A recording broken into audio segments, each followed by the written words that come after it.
Iran Israel America યુદ્ધની વચ્ચે દેશ ઉપર અત્યારે ગેસનો સંકટ છે એટલે અત્યારે આખી ગેસની જે સપ્લાય ચેન છે એ ખોરવાઈ ગઈ છે।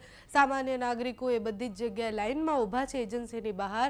નાના મોટા ધંધા કરતા વેપારીઓ પણ અત્યારે સંકટમાં છે કારણ કે સિલિન્ડર બ્લેક એટલે કે કાળા બજારમાં 5000ની આસપાસ પહોંચી ગયા છે અને સિલિન્ડર મળતા નથી એટલે ગેસના સિલિન્ડર લેવા માટે આખો દિવસ લાઇનમાં ઊભા રહ્યા પછી પણ લોકોને સિલિન્ડર મળતા નથી।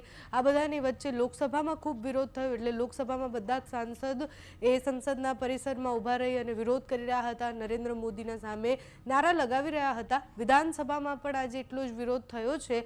યુદ્ધનો આ 14મો દિવસ છે અને આપણે कहता था कि सीधी रीतना भारत ने कोई असर नहीं थवानी पण असरों अत्यारे देखाई रही है। सरकार भले एवं कहती हो कि बधुं ज एकदम सारूं छे ने सरकार एवं कहे कि अमारी पासे अत्यारे स्टॉक है पण सामान्य नागरिक जे रस्ता वच्चे आव्यो छे, सामान्य नागरिक जे लाइन में ऊभा रह्या छे ए ग्राउंड रियालिटी है जे जोईने आपणे खबर पड़े कि समस्या मोटी है। काळा बजारीओ अत्यारे बेफाम थई गया है। विधानसभामां जेटला पण धारासभ्य हता ए आजे विपक्षना धारासभ्य बधा ज गैस सिलिंडर लईने पहोंच्या हता। कोईए माथा पर सिलिंडर, खभा पर सिलिंडर मूक्या हता, घणा बधा लाकड़ा लईने पहोंच्या हता अने कही रह्या हता कि आ परिस्थिति आवे केवी रीतना। थोड़ा वर्षों पहला ज्यारे स्मृति ईरानी गैसना सिलिंडर लईने बैठा हता ते हजी सुधी ए विषयने याद करवामां आवे छे। विधानसभानो आजे विरोध पण लांबा समय सुधी याद करवामां आवशे एवुं लागी रह्युं छे। तो विधानसभामां आजे ज्यारे विपक्षना नेताओ सिलिंडर लईने पहोंच्या त्यारे शुं कही रह्या छे, विरोध कई बाबतनो छे अने नेता शुं प्रतिक्रिया आपी रह्या छे ते सांभळो। सरेंडर थया एना कारणे आज आखा देश में गैसनी अछत सर्जाई है। पहला लोग नोटबंदी में लाइनों में उभा रहा, कोरोना में दर दर भटक्या, आज गैसनी बोटल लेवा माटे दर दर भटकी रहा है। अपना गुजरात में पण आ गैसनी तंगीना कारणे आज सिरामिक उद्योग बंद थई गयो छे, पावर लूम्स होय के बीजा उद्योगों बंद थई गया है, अनेक डेरीओनुं उत्पादन अटकी गयुं छे।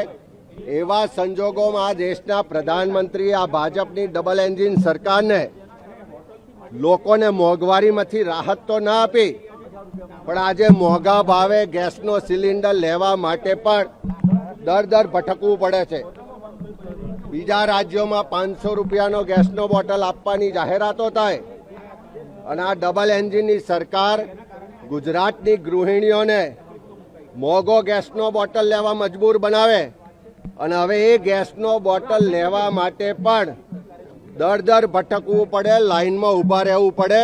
ત્યારે ગુજરાતની ગૃહિણીઓનો, ગુજરાતના સામાન્ય લોકોનો એક જ અવાજ છે કે આ નરેન્દ્ર સરેન્ડરની નીતિ બંધ કરો, દેશના લોકોનું હિત, દેશના લોકોનો અવાજને બુલંદ કરો। તાત્કાલિક એલપીજી હોય કે પીએનજી હોય કે બધા જ ગેસ ને પેટ્રોલિયમ પ્રોડક્ટ્સની આપૂર્તિ પૂર્તિ કરો। તમને બધાને ખબર હતી કે આ યુદ્ધની પરિસ્થિતિ થાય છે તો એવા સંજોગોમાં અહીંયા અછત ઊભી થશે તો આટલા દિવસ સુધી શું કામ એક શબ્દ પણ ના બોલ્યા। આજે દેશના લોકો લાઈનોમાં ઊભા છે અને પ્રધાનમંત્રી ચૂંટણીઓમાં ભાષણો કરે છે ત્યારે આજે ગુજરાતની ગૃહિણીઓ, ગુજરાતના લોકો જે ગેસની કિલ્લતને કારણે દર દર ભટકી રહ્યા છે અને આવનારા સમયમાં ગેસ માટે, પેટ્રોલિયમ પ્રોડક્ટ્સ માટે જે અંધાધૂંધી ફેલાવાની શક્યતાઓ છે, જે ગૃહયુદ્ધ થાય એવી શક્યતાઓ છે, એની સામે सरकारને जागरूक करवा माटे हमें आ विरोध प्रदर्शन करी रहा। जिस प्रकार से दुनिया में युद्ध का माहौल छाया हुआ है, पेट्रोलियम प्रोडक्ट और एलपीजी के दाम बढ़ने ही वाले थे, उसकी अनुपलब्धता सरकार को पता था, फिर भी मोदी जी ने एप्स्टीन फाइल और दूसरे कारणों के चलते चूंकि उनको कॉम्प्रोमाइज करना पड़ा है, चूंकि वो एक कॉम्प्रोमाइज प्रधानमंत्री बन चुके हैं, वो इस मामले में कुछ नहीं कर पा रहे हैं।